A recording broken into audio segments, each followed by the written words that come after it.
자, 구약성경 1320페이지 스가랴서 9장의 말씀을 볼 차례인데요. 스가랴서 9장 9절에서 12절까지의 말씀 보도록 하겠습니다. 구약성경 1320페이지 스가랴서 9장 9절로 12절까지의 말씀입니다. 자, 찾으셨으면 우리 같이 하나님의 말씀을 읽겠습니다. 시작.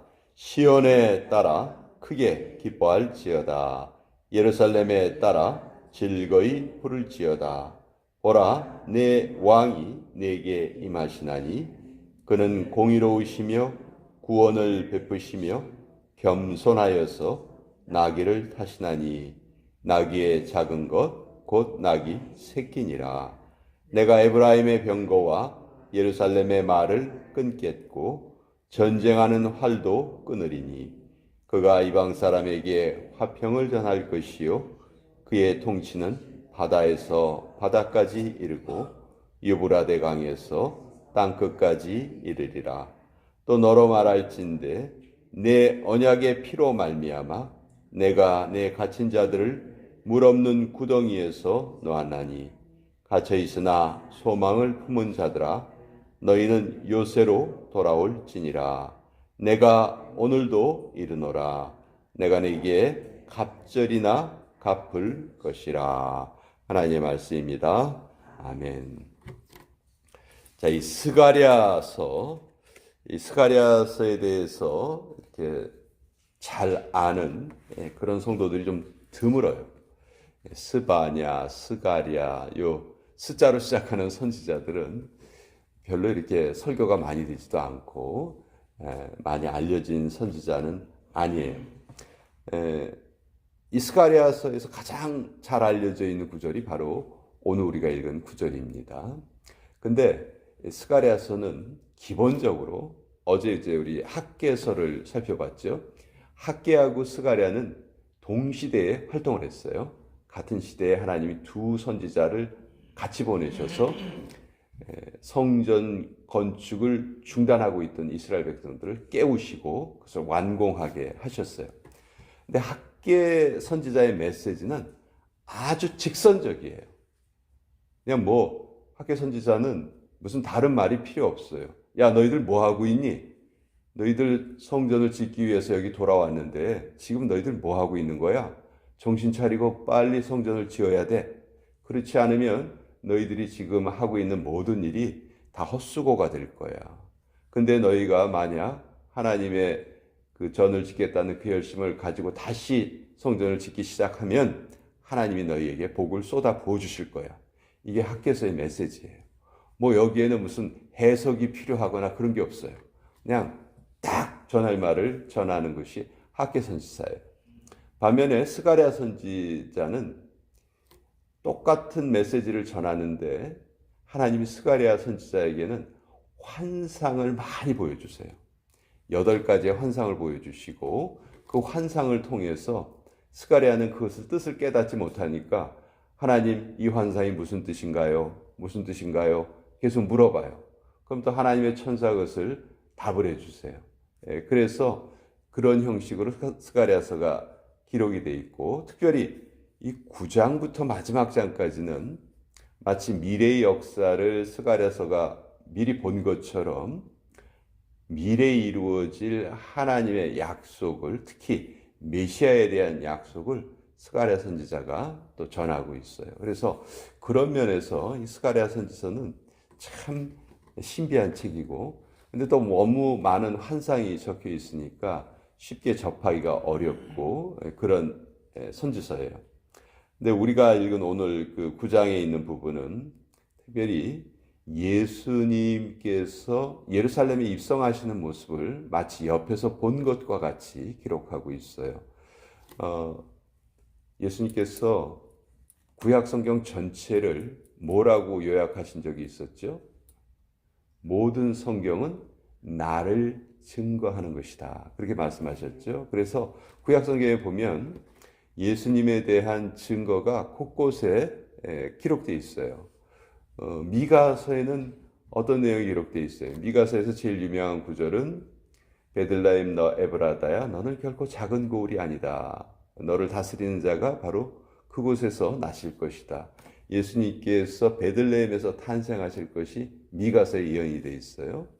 근데 오늘 스가랴서에서는 그 예수님께서 나중에 십자가를 지시기 위해서 예루살렘 성에 입성을 하시는데, 그 입성하실 때 모습이 사복음서에 아주 정확하게 기록되어 있어요.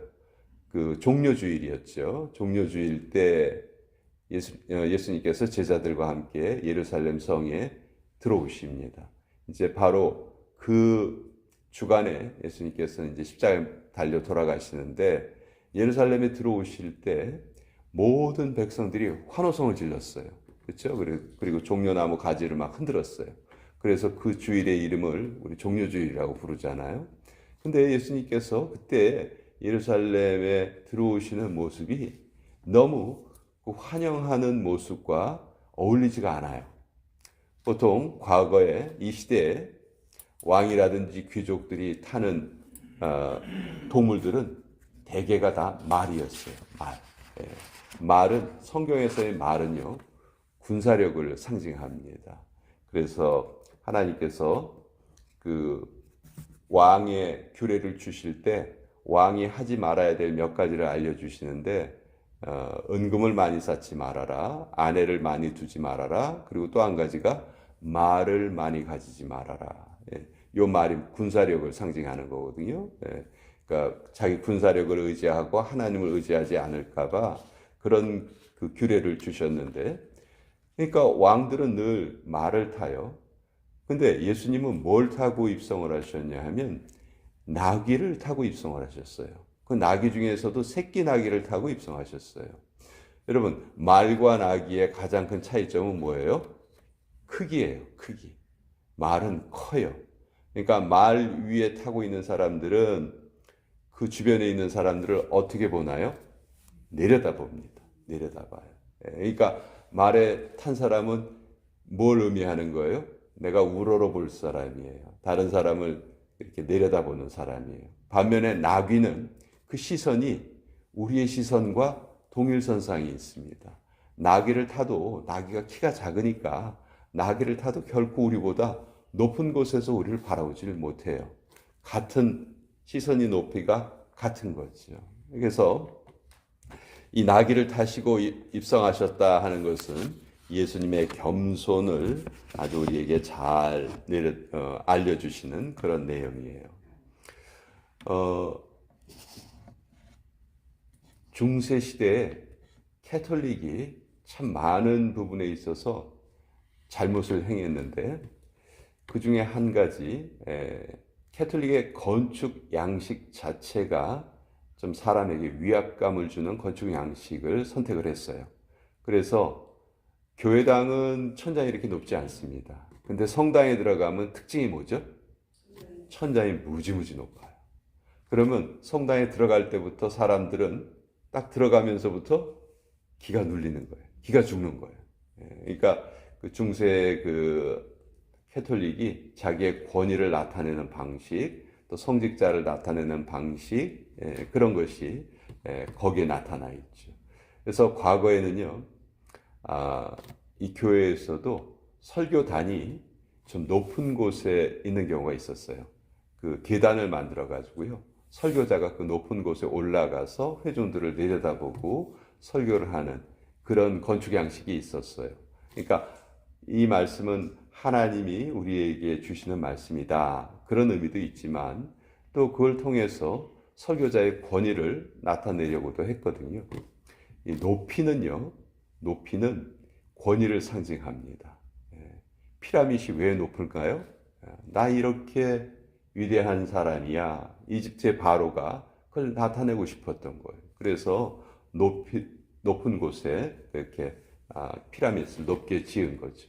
그러나 예수님은 인간의 그 알량한 그런 술책을, 그런 잘못된 심리를 다 깨뜨려 버리십니다. 그래서 직접 본인께서 예루살렘에 입성을 하실 때 나귀의 작은 것, 나귀 새끼를 타시고 입성을 하시는 거예요.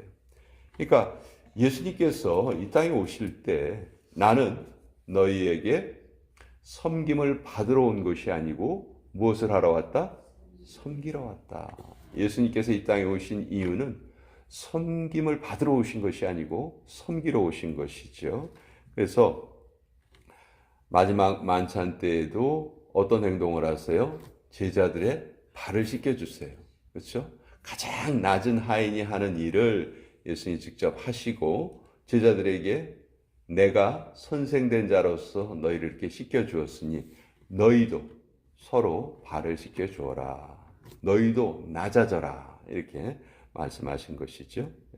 그러나 그렇게 낮은 자로 오셨지만 실제로 예수님의 그 본체는 하나님과 동일하신 분이었기 때문에 그래서 10절에 보면 내가 에브라임의 병거와 예루살렘의 말을 끊겠고 전쟁하는 활도 끊으리니 그가 이방 사람에게 화평을 전할 것이요 그의 통치는 바다에서 바다까지 이르고 유브라데 강에서 땅 끝까지 이르리라. 예수님께서는 섬기는 자로 오셨지만 하나님의 본체셨죠. 그 하나님의 모든 그 뜻을 다 완성하셨을 때 하나님께서는 가장 높은 이름을 예수님께 주셨다. 그래서 모든 자가 예수님의 무릎 아래 무릎 꿇게 하겠다. 발 아래 무릎 꿇게 하겠다 하셨는데 그 말씀 그대로 또 성경이 이루어지는 것이죠. 근데 예수님께서 그 화평의 왕으로 오시는데 그 화평을 이루시는 방법이 그 하나님이 정하신 방법이 11절에 나와 있어요. 또 너로 말할진대 내 언약의 피로 말미암아 내가 내 갇힌 자들을 물 없는 구덩이에서 놓았다. 여기 보면 언약의 피라는 그 표현이 나와요.